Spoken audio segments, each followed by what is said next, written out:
So when you finally got to New York and felt free enough to break out of that, that must have been a big moment. It was. It was a breakthrough for sure. I was going to school, for fashion and advertising and wearing what I wanted, and it was just, I think, the final step in that, embracing that. So you were there to be a fashion designer, or what were you studying? I have a communications design associate's degree and a bachelor's in fashion advertising. Now, how did you get one bit of homework or go to one class going to school in New York City where the call of the nightlife is so strong? It sure is. I don't know how I did it. It was just no sleep. You burn the candle from both ends. You're at school all day, and then I had my first show was on Friday nights in Williamsburg that I would do, and they made the mistake of giving me a microphone and a couple shots of whiskey and hoped everything went okay, and it did. It did for a long time. Now, what was your first exposure to drag? Was that also when you were in New York? No, actually. My first drag queen was in high school. My mom was an event planner and did weddings for a while. My parents got divorced. She had to find work and, found what she could, and that's what it was for a couple years in high school. And I would go and help her with events sometimes, set up chairs for weddings, break down stuff. And there was an event. It was a Halloween party for some corporation, and she hired a drag queen. It was a Joan Rivers impersonator to interview them as they came in on a red carpet. That's Asked fun. them what they were wearing. Okay, yeah. And so I was immediately obsessed. I fell in love right away. Made sure I was the one to drive the drag queen home that night. And, kind of talked to her about what it was and what is she doing and how did my mom find you. And so that was my very first drag queen. I forgot for years that was the first queen I interacted with. And so it's my mom's fault, I guess, huh? I guess, her and Joan Rivers. Her and Joan Rivers. Can we talk? Then what was your first New York City drag experience? Because that's very different than Joan Rivers at the wedding. It is. It was Halloween. I'm a Halloween queen, I guess. Well, congratulations. Thank There you. you join an esteemed ranks. I know, very rare in that way. But some of the biggest stars of drag are That's true. Halloween queens. I think that a majority of girls start on Halloween, honestly, probably. But it snowed in New York that year. Of course. An omen of sorts. Yeah, I did Cruella de Vil, and my boyfriend at the time, did a puppy. He was on a leash. I walked him around. Very nice. Yeah. And then so were you like, this is it? Yes. I was obviously obsessed and spent no time waiting to do it again. Mm-hmm. But yeah, I would just go out and I don't know, I guess it was maybe around season 4 era. Drag Race was obviously, I remember on in my dorm room. I was watching it, and I was kind of understanding the scene was developing a little bit, and it's constantly changing and morphing in New York, right? People come and they go, and new parties start, and old parties fizzle, and you just kind of roll with the punches. But you not were there everybody... right as that Brooklyn scene was really kind of taking its own moment as far as a drag mecca. Absolutely. Because it wasn't for we had a never long had. time. I don't think we'd had any Brooklyn drag on Drag Race yet. Yeah, I mean, the Metropolitan is the OG, I'd say, in Brooklyn. It's been around the longest. But I was working at a place called This and That, which has since closed. But I remember having to stand on the flower pots outside and tell people, please come in. It's going to be so much fun. Right. Just give us a chance. The show will be great.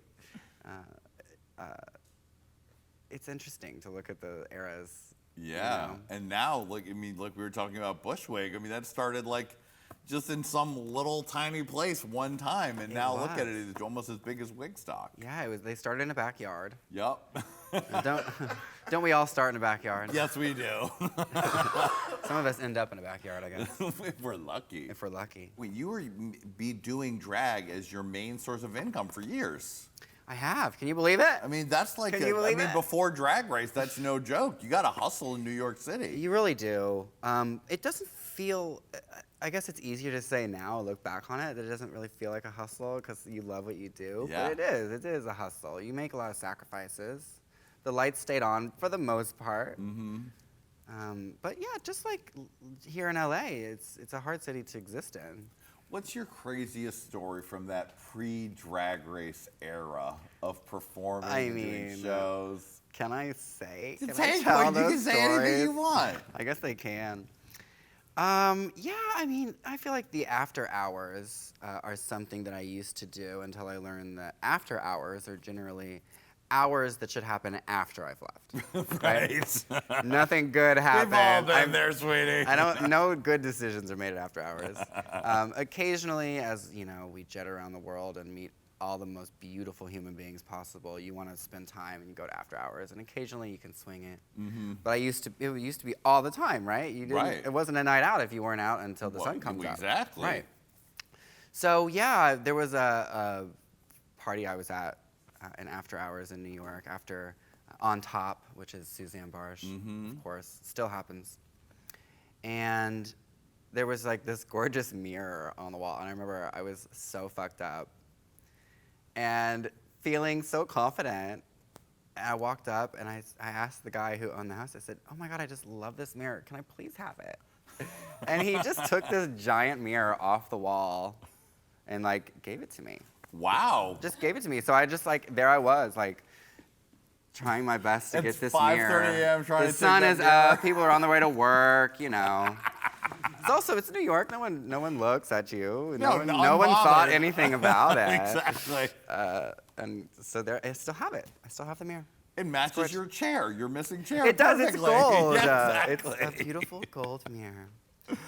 Well, frankly, Scarlet, my dear, it's time for a game, okay? Because you hail from New York City, we're going to play a little edition of Sip or Spill, the NYCT edition. Oh, my God. So we're going to ask you some questions about some of your New York sisters. And Scarlet will have to decide whether you want to spill the tea, which tell us something juicy, or sip, which means you don't have to say anything, but you have to take a shot. Gorgeous. All right, and little Jared has it here for you whenever thank you. you need to deflect the truth. Great. Okay. Can I start deflecting the truth now? Oh, if you want. If you want to start with a sip, you can. All right, now we're talking about this grouping of NYC queens. Okay. Miss Honey Davenport, Sasha Velour, Monet, Sugar, Bob, Cracker, Thorgy, or Aquaria, okay? Oh, wow. Now, Options. of that group, who is the sluttiest? Honey Davenport is the sluttiest. That is the easiest one. Yeah, definitely. Yes, she's been on this show, and we agree that we think Dickmatized. so. Totally. Okay, who is the drunkest? Sugarcane. Oh, okay. No, she I think holds it together all the time, but she was my drinking buddy on the UK tour. Her drink of choice is Patron, of course, which they don't really have in the UK. That and no ice. And no ice either. Well, she doesn't have ice. She'll just have it nice and warm. Okay. Just bring the bottle. All right. Which of those queens is the sweetest? Oh, Sasha Velour. Sasha's always been sweet. Takes care of you. You know what I mean? Whatever is better than sweet. Like one up from sweet. Super sweet. Super sweet. Super sweet. Yeah, I've been doing nightgowns for a while. Yeah, what a great show. It's a beautiful show. It's a beautiful message. Yeah, I'd say Sasha's the sweetest of. And she's really just taking control of Was her Peppermint own in there? thing. Oh, Peppermint was not, but she would be a close Well, second. if she was, she would be the first. Oh, okay. Sorry, Sasha. Sorry, Sasha. You're not that sweet. How about the meanest? I would probably have to say Bob, just because I've always like wanted her to bully me. Okay. We used to have back-to-back shows at a bar that's now closed called Boots and Saddle in New York, in the West Village. Yeah. And I would always stay after my show, which is like, you know, you're sweating it out for a couple of hours. You want to leave work when you're done with work. And her show was always just so good. I would just pull a seat in the back and like watch her just yell at people on stage. It's so fun. She's mean. Bob, you're mean. How about funniest? Funniest.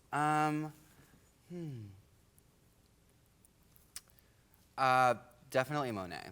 Monet is fucking hilarious. And now she's $100,000 richer. And now she's like still funny though. Yeah, she's still funny even though she's rich. She's still funny. And speaking of Bob, the two of them together with sibling rivalry is really fun to watch. The live show, the podcast, all of it. All of it, yeah. They're good together. And last but not least, this might be the hardest one of all. You might have to take I a want sip. to just, can I just take a sip in take preparation it. for Why how not? hard this is going to be? In preparation for this one, to lube out the truth. Oh, God. I love a looby truth. Yeah. Who of all those queens is the prettiest? Oh, my God. Immediately, it's Aquaria.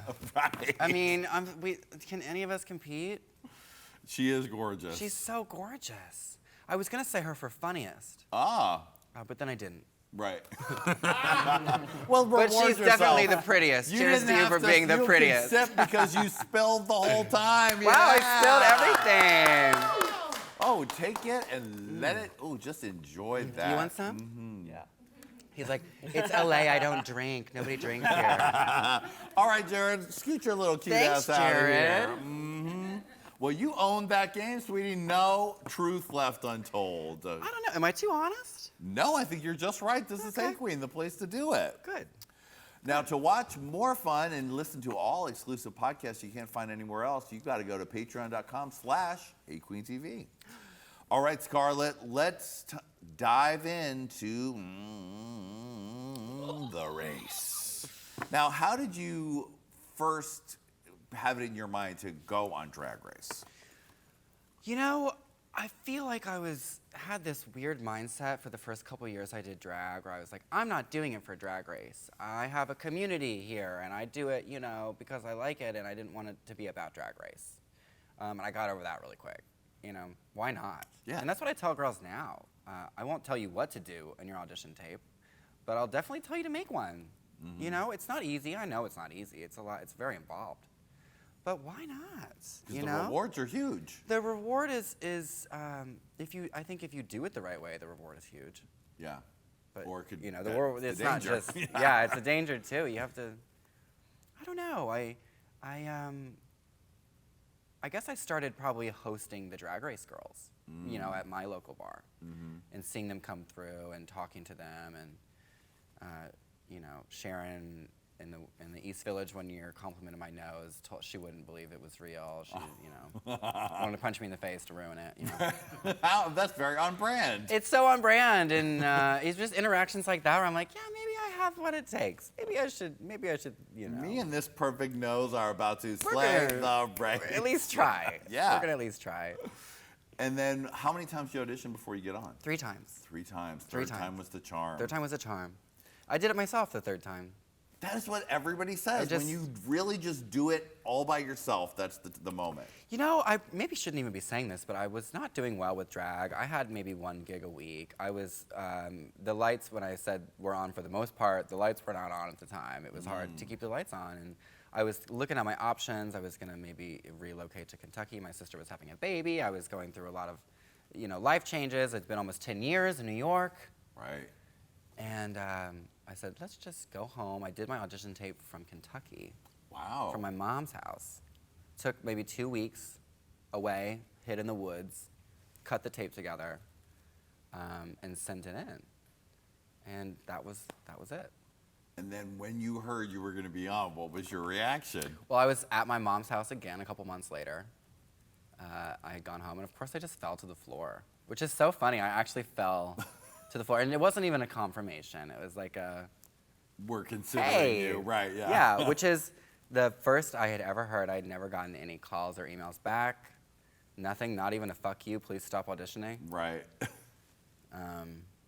Yeah, and it's interesting how those things work. So then you immediately hightailed your ass back to New York Of and course. started pulling dresses, grabbing wigs, telling your friends you needed some shit for a mystery Well, movie I was you were very, filming in Europe. I was very paranoid, so I didn't do that. Okay. I didn't ask for help. Oh, wow. Which is kind of a regret that I have, is I was just so paranoid. I thought, the word gets out, you're not on yet, what happens if, Right. you know what I mean? What if they take it back? What if they take it back? Yeah.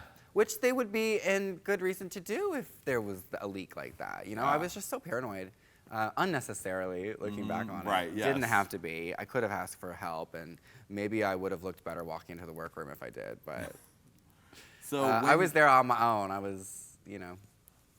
when you finally got there and you get sequestered in the hotel and you're there on that first day, walk into the workroom, what's going through your head? I have to pee. Really? Oh my God, I thought I was standing in a puddle. It was that bad. Wow. Yeah, you know, TV's a lot of hurry up and wait. Of course. So you just, I'm glad I didn't start my drag race experience off in a puddle. Yeah. I held it. Good decision. Successful mission. You did it. But yeah, that was honestly like the one and only thought that I could focus on was how bad I had to be. Like when she walks in and this is the first time you see her. Yeah. It's like, it's very real reactions.